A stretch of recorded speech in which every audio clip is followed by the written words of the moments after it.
It was a whisper, not a shout, not a confrontation, not even defiance dressed up as courage. Just a whisper. "He still thinks this is his house," Savannah said to her friend. Her voice was low, sugar-slick with cruelty, casual the way only the young can afford to be cruel. I was 6 feet away, carrying an empty plate back to the kitchen. She said it like I was some senile old man clinging to delusion, like I was a squatter in the house she grew up in, even though she hadn't lived a single hour under its roof before I brought them in. I heard it, every word, and still I didn't react, didn't flinch. I didn't drop the plate, didn't raise my voice. I just set the fork down beside my half-eaten steak, took a sip of water, stood up, and left the table without a word. My wife said nothing. Savannah's friend giggled, and the world moved on as if I didn't exist. The moment passed, for them. Not for me, because that was the moment it all crystallized. 6 years of tension. 6 years of condescension and clipped replies. 6 years of being reminded in subtle and unsubtle ways that I was a placeholder for a man who'd stopped being present before Savannah could tie her own shoes. That whisper, soft and venomous, was the final crack in something I'd kept trying to hold together long after it had stopped being mine. My name's Jordan. I'm 47. I'm an engineer. I've spent the last decade building infrastructure for cities. Bridges, overpasses, underpasses, support systems. You learn something doing that kind of work. You learn when a structure's still salvageable, and when it's time to walk away before it collapses on your head. The house was mine. In every legal, financial, structural sense, it was mine. I bought it when I was 36, back when I still believed a house could mean something permanent. 3 bedrooms, unfinished basement, fixer-upper charm. I poured everything into it. Nights and weekends spent sanding floorboards, refinishing cabinets, wiring outlets by hand. I laid tile until my knees screamed, repainted rooms while sweat rolled down my back, replaced rusted copper with my own soldering gun. Every inch had my fingerprints on it. I built it with the idea of a future family in mind. Not a fantasy, just a quiet place with warmth and space enough to carry other lives. I didn't expect perfection. I just wanted real.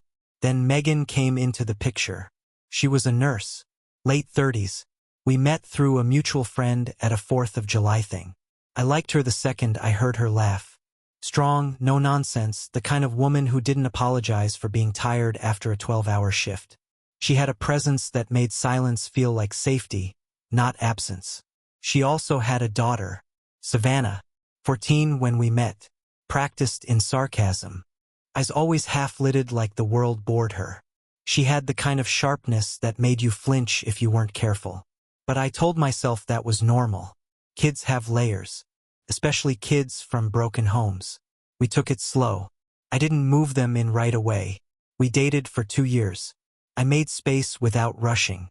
I let Savannah have distance. I never tried to act like her father, just a steady presence.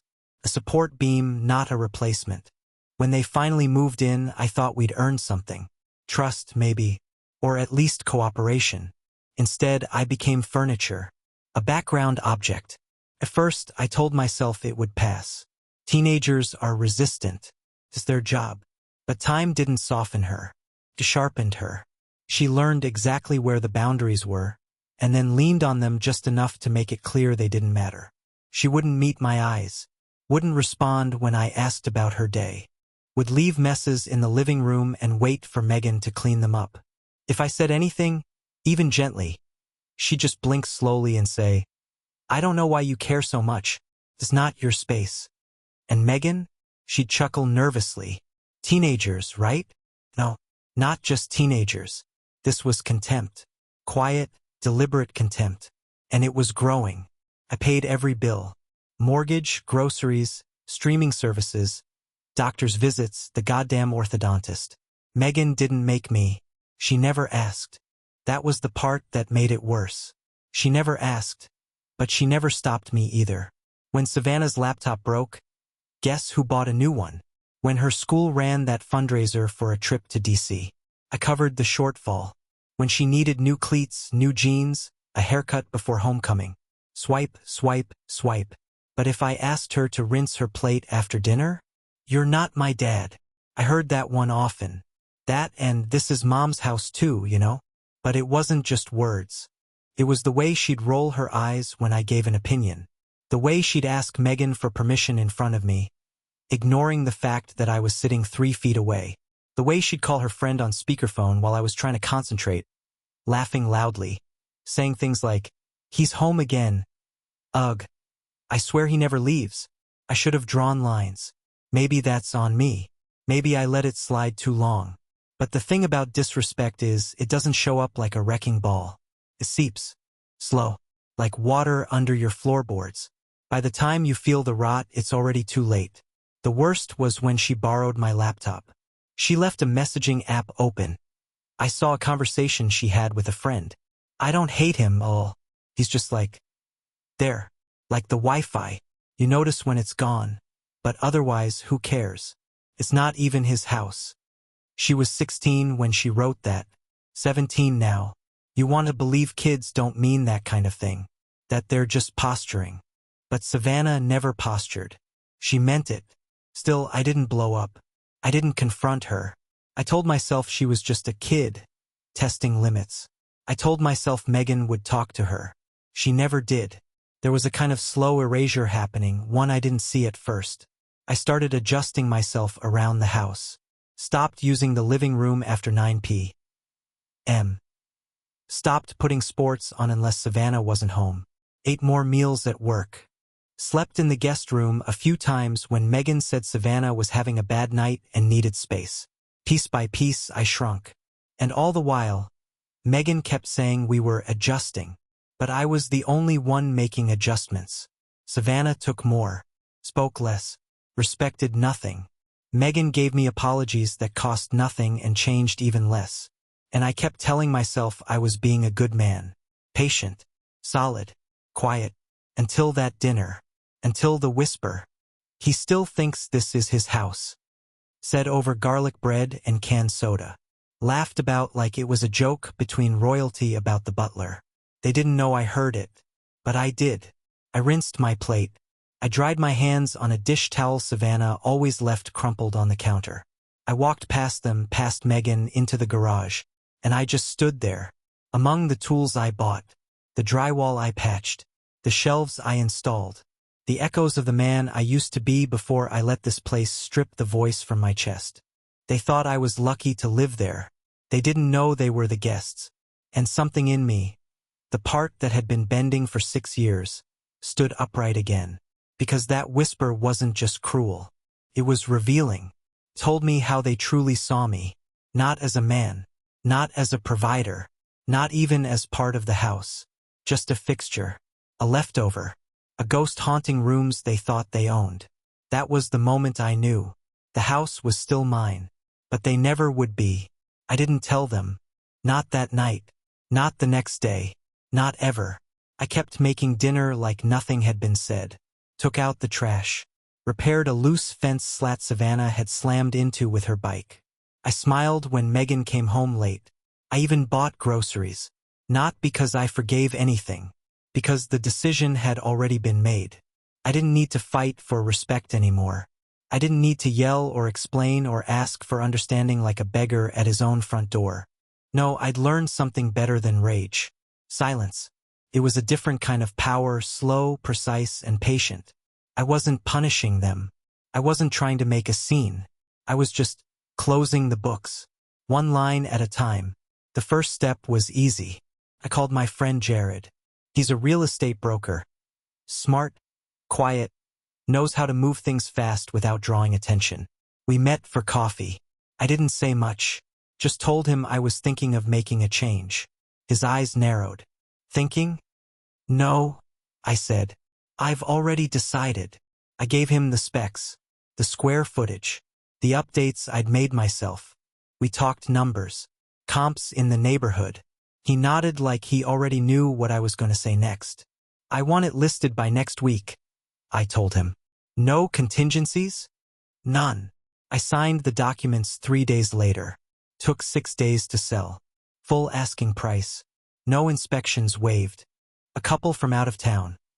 Small kids, startup money, thought the school district looked promising. I didn't care what they thought. I just cared that they bought it. On the 8th day, I transferred ownership. On the 9th, I moved out. No boxes. No movers. I took what was mine.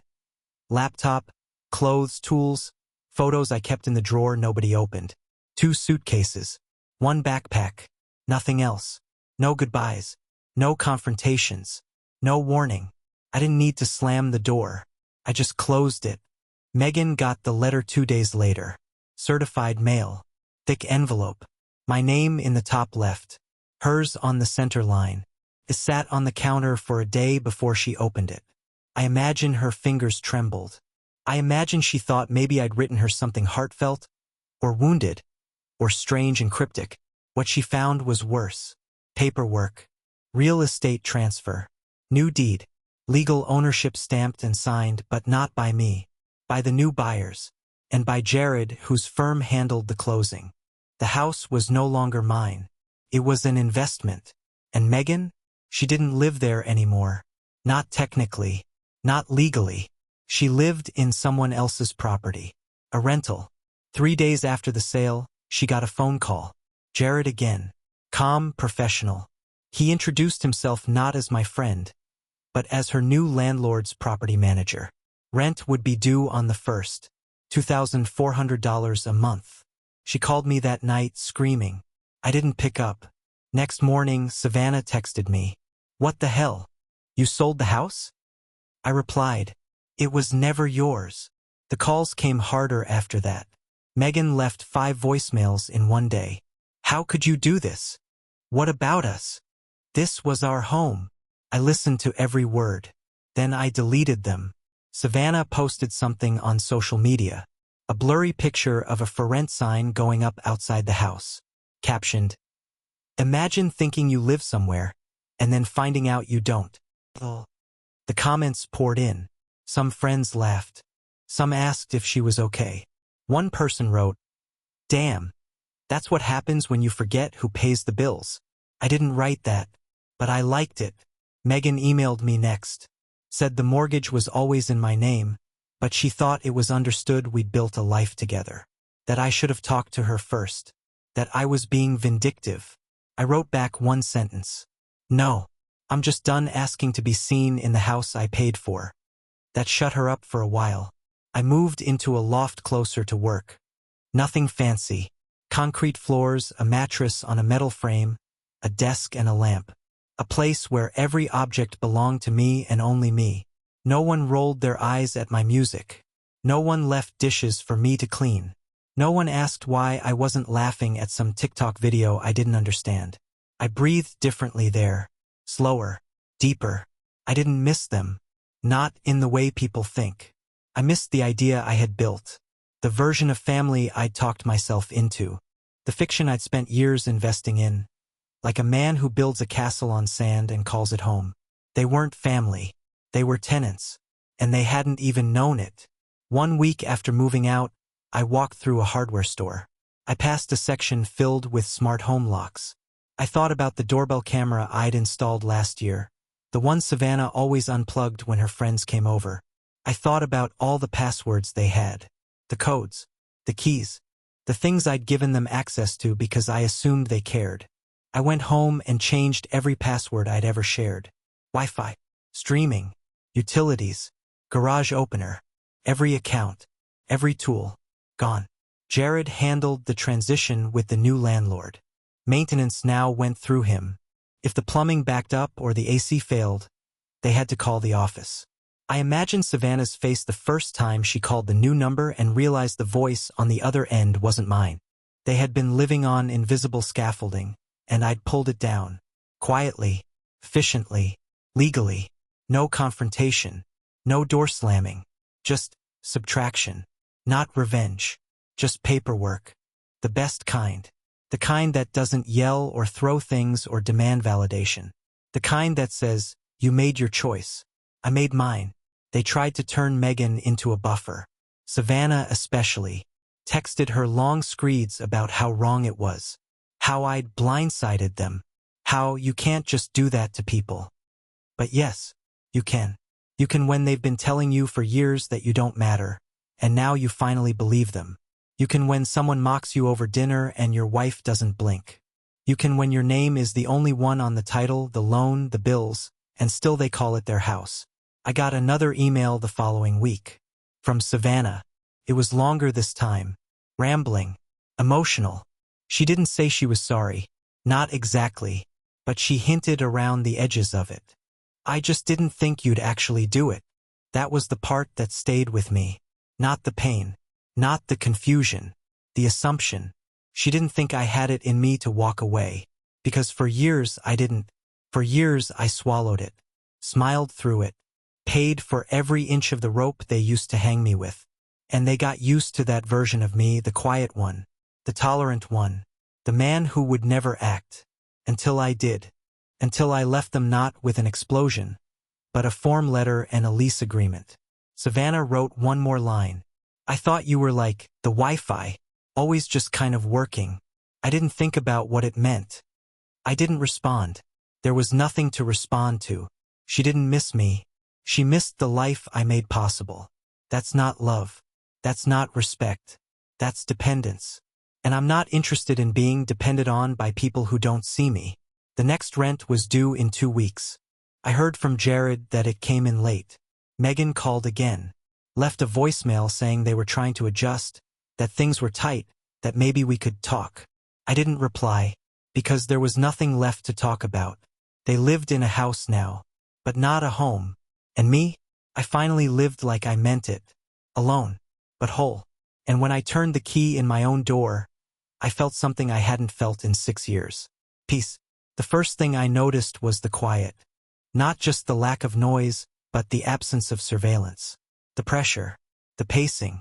That subtle, constant calculation I'd done every night. Who's home? What mood is she in? Is Savannah going to storm in? Should I wait until later to eat? Gone. I moved like I belonged in my own space. I woke up early. Not because I had to. Not because someone needed a ride, or asked me to fix something, or had a headache and needed a second. But because my body had forgotten what rest really meant. I sat on the edge of a real bed, in a real home, and I breathed. 1 backpack, 2 suitcases, a laptop. That was all I brought with me. And I didn't miss a damn thing I left behind. The loft was nothing special. 8th floor, concrete ceilings. 1 wide window looking out over a half-empty train yard. It smelled like varnish and steel. You could hear the wind whistle between the bricks when it stormed. But it was mine. Paid for. Clean. Honest. And no one ever rolled their eyes when I asked them to turn the volume down.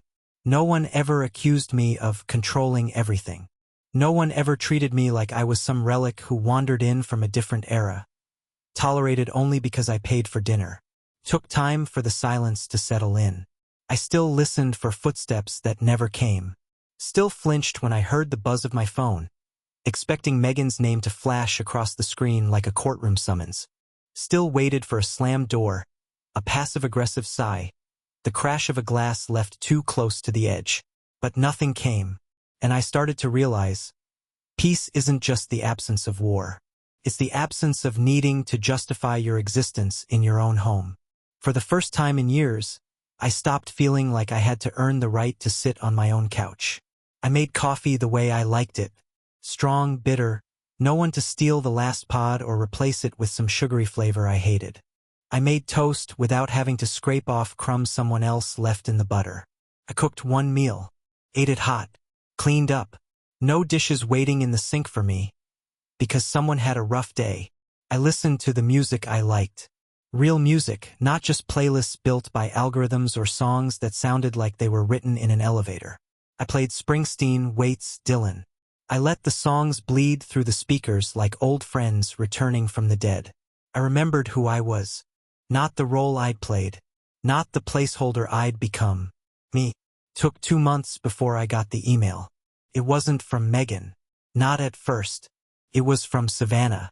Subject line, hey. That alone told me something. No emojis. No exclamation marks. Just lowercase and tired. I opened it. No attachment. No intro. I thought you were bluffing. I didn't think you'd actually go. I mean, People say things. But you just did it. You vanished. There was a pause after that. Like she'd written more, then deleted it. I was mad. But I get it now. I thought you were like the Wi-Fi or something. You just worked. You were always there. I didn't think about what that cost you. I read that line 4 times. You just worked. That was it, wasn't it? Not a person. Not a man. Just a system. A utility. Reliable. Silent. Unseen. Until it's gone. I kept reading. I'm not asking you to come back. I'm not pretending everything was okay. But I'd like to meet. Just to talk. Not as your kid. Not like that. Just as people. If you want. She signed it Savannah. Not save. The way she did when she was being casual. Not your daughter, obviously. Just her name. Bare. Honest. Like a clean slate offered with trembling hands. I sat with that message for a long time. I didn't cry. I didn't laugh. I just sat. Because for the first time since I'd met her, she wasn't playing a part. She wasn't flexing. She wasn't rolling her eyes behind a phone screen. She wasn't using Megan to soften the blow or shield her from consequence. She wrote it herself. I replied the next morning. Okay, let's meet. 1 hour. Public place. No expectations. We chose a coffee shop. Neutral ground. Not the one near the old house. One closer to the edge of town, where nobody would recognize either of us. She got there first. I spotted her through the window, sitting alone. Hoodie pulled over her head like a shell. Hair darker now. Face older than I remembered, not by years but by weight. Her hands fiddled with her phone, even though she wasn't texting. I walked in. She looked up, didn't smile, didn't glare, just nodded. I sat down, ordered a black coffee. She already had something, half-finished, iced, too many ingredients to pronounce. No hugs, no speeches, no tension, just 2 people, staring across a table that used to be an unbridgeable ocean. She spoke first.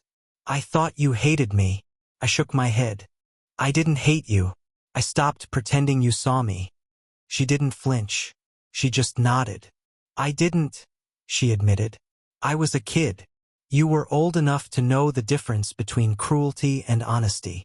She winced, but she didn't argue. She sipped her drink. I watched her eyes. They were quieter now. Less fire. Less arrogance. More human. Why now? I asked. She looked down, picked at the sleeve of her hoodie. Because I missed the version of you I ignored. That one hit harder than I expected. Not because it was poetic, but because it was true. She missed the man I'd tried to be. The one who kept showing up, quietly, steadily, without reward. The man she never thought to thank until he was gone. I asked her what she wanted from me. She didn't say forgiveness. She didn't say money. She didn't say dad. She just said, respect. I nodded. You'll have to earn it, I said. I know, she replied. And for the first time in 6 years, I believed her. The conversation wasn't long. 45 minutes, maybe. She paid for her own drink. I paid for mine. We stood outside afterward. Cold air. Pale sun. A little wind. She asked if we could do it again sometime. I didn't promise anything. Just said, maybe. And she didn't push. She just nodded, stepped back, and walked away. The first time she'd ever left without expecting me to follow. That night, I stood in my apartment and looked around. No trophies. No pictures on the wall. Just space. Mine. I poured a glass of whiskey, sat by the window, watched the trains come and go, and I thought about what it meant to build a home. Not a house. Not a mortgage. Not a nest other people take for granted. A home. And I realized I'd never had one. I'd built one for them. Sacrificed for one. Held it together like a man holding a ceiling on his back while everyone else screamed about paint colors. But this loft, this silence, this moment, this was my first home. Because it was the first time I didn't have to beg to be seen inside it. Savannah emailed again a week later. Just a quote she liked. Sometimes people don't realize they're drowning until someone stops holding them up. No commentary. No signature. Just that. I didn't reply. Not yet. Some things deserve to linger. Some realizations deserve to sting. Because that's how you know they're real. Megan still hadn't reached out directly. Not since the voicemail. I heard from Jared that they'd scraped together the second month's rent. Might have borrowed it. Might have sold something. I didn't ask. Because I didn't care. The illusion had already crumbled. The story was over. And I was finally writing my own. The third rent payment came in late. Jared told me without a trace of judgment in his voice. Just facts. Like always. They're struggling, he said. Want to know if there's flexibility. There isn't, I said. He didn't push. Megan tried texting after that. First time in weeks. Short. Measured. Calculated. Hey, could we talk about the property tax bill? It's a bit higher than we planned for. That word, we, hit me like a bad smell. I stared at it for a long time. She still thought there was a we. She still believed some version of me existed behind the curtain. Some man who would look at a struggling household and remember the warmth, the birthdays, the us that was never really us. Not in the way it needed to be. She thought I might reach into my pocket and fix things like I always had. Because I always had. But I didn't reply. She followed up the next morning. You gave us this house. And now you're punishing us for living in it. I typed my response slowly. Word by word. No heat. Just clarity. I didn't give you a house. I gave you a life. And now you're learning what it costs to pretend someone doesn't exist while living under his roof. She didn't respond again. Maybe she finally understood. Or maybe she just gave up trying to manipulate the last string she thought she had left. Savannah, though, she kept writing. Not every day. Not needy. Just consistent. Little things. Tried making French toast like you used to. Found the old screwdriver set in the garage. Still smells like grease and pine. Do you still have that song you played in the car all the time? The one that sounded like gravel and ghosts? I never answered the trivial ones. But I read them. Every one. Because now, for the first time, they weren't demands. They weren't manipulations. They were attempts. Quiet ones. Honest ones. She was learning, I think. Learning that people aren't permanent. That men break. That presence is not obligation. That fathers, real or not, are not systems you can reboot after years of neglect. Megan and Savannah stayed in the house. For now. They found a roommate. One of Megan's nurse friends. Recently divorced, mid-40s. Jared told me she pays her half on time. Brings her own groceries. Doesn't complain when the water heater knocks. Savannah hates her, apparently. Says she leaves wet towels in the hallway. I laughed when I heard that. There's something poetic about it. Living in a home built by a man you dismissed. Sharing it with a stranger you didn't choose. It's no longer a family home. It's a unit. Walls and rent. I wonder, sometimes, if Megan walks through it differently now. If she notices the light switch covers I replaced by hand. If she sees the weather stripping I installed to keep the cold from crawling under the doors. If she feels the foundation shift when the wind hits hard in January. And remembers that I was the one who reinforced it with rebar and sweat and a week of bruises. She never asked how I got it sold so fast. She never asked why I didn't say goodbye. Because the truth would have gutted her. The truth was, I didn't say goodbye because I wasn't leaving something behind. I was reclaiming something I'd lost. Myself. I didn't tell anyone. But I started writing again. Late nights. Old stories. Little essays. Observations. Just me, a keyboard, and the sound of the train yard. One night I wrote something simple. You cannot be a father where you are not a man. You cannot be a man where you are not respected. And you cannot be respected by people who rely on you and mock you in the same breath. I sat with that line a long time. Felt like a confession. Like truth given shape. They had relied on me. Depended on me. Used me. But they never respected me. Not until I vanished. And even then, I think they respected the silence more than the man who made it. I saw Jared last week. We grabbed a beer, talked about nothing, sports, work, old clients. Before we parted, he looked at me and said, I didn't think you'd actually do it. You know? Sell it. Cut them off. I nodded. Neither did they. He laughed, but there was something heavy behind his smile. You look lighter, man, he said. Not happy, but lighter. Happy's a lie, I told him. Peace is better. And that's the truth. I'm not happy. Not in the way people expect. But I am at peace. I sleep. I breathe. I don't feel the edge of other people's needs scraping at my ribs every minute of every day. I don't fear the sound of the garage door opening. I don't brace for footsteps in the hallway. I don't hold my breath when someone says my name like they're about to ask for money or permission or forgiveness. I live in silence. And silence is honest. They still live in the house. But I've noticed they don't call it home anymore. It's the place. It's the address. It's where we're staying for now. Because they know. Deep down they know. It was never theirs. It was a gift they mistook for a guarantee. And when that gift became conditional, they panicked. As if the ground had betrayed them when really it just stopped holding them up. People think love is unconditional. They're wrong. Respect is the condition. Always. Without it, love turns to labor. And labor without gratitude? That's slavery. I look at old pictures sometimes. Not often. Just enough to remember. There's one of Savannah, age 15, opening a birthday gift.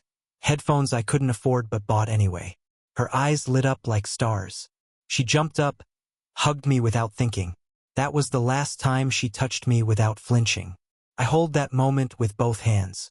Not because I want it back, but because I need to remember that I tried. I showed up. I gave. I sacrificed. And it wasn't enough. Not because I wasn't enough, but because they were never willing to meet me halfway. So now I ask the question no one wants to ask out loud. Was I wrong? Was I cruel? Was I selfish for choosing peace over pretense? For walking away from a role they refused to honor? Or was this always how it had to end? Was I just the man who carried them until they believed they could fly, and then left when they tried to push me off the cliff? I don't have the answer. Maybe you do. So I'll ask you, whoever's listening, quietly, like a man speaking through the last crack in the wall, would you have stayed? Would you have endured it? Would you have paid every bill while being told you had no right to raise your voice? Would you have bled out in monthly installments just to be tolerated at a table you built? Or would you have done what I did? Would you have chosen yourself? Because I finally did. And whether that makes me heartless or healed, I'll leave that for you to decide.